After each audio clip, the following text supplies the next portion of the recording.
Dance बारवर बंदी असताना देखील महाराष्ट्रात सर्रासपणे अनेक सांस्कृतिक कला केंद्रांमध्ये डान्स बार डीजे सुरू असल्याचा आरोप लावणी सम्राज्ञी सुरेखा पुणेकर यांनी केला। डान्स बारवर तात्काळ बंदी घालण्याची मागणी देखील त्यांनी केली आहे। दरम्यान पूर्वीचे सरकार तमाशा कलावंतांना आश्वासन देत होते, मात्र आत्ताचं सरकार लोक कलावंतांबाबत बोलत सुद्धा नाही। तमाशातली माणसं ही माणसं नाहीत का?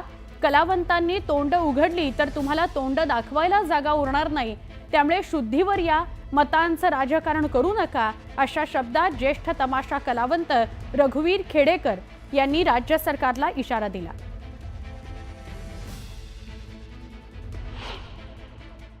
तुम्ही जर कलावंत कामावर नाही घेतले आणि नुसतं डीजे वरती तुम्ही थिएटर जर चालवलं तर कलाकार घडणार कुठून?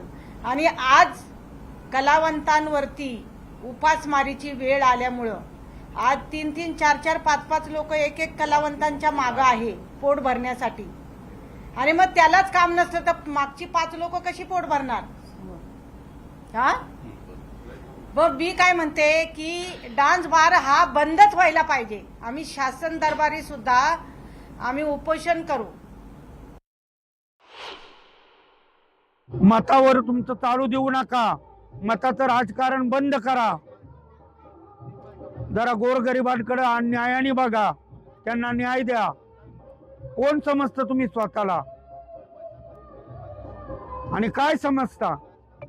कलावंतांनी जर तोंड उघडली तर तुम्हाला तोंड दाखवायला जागा राहणार नाही।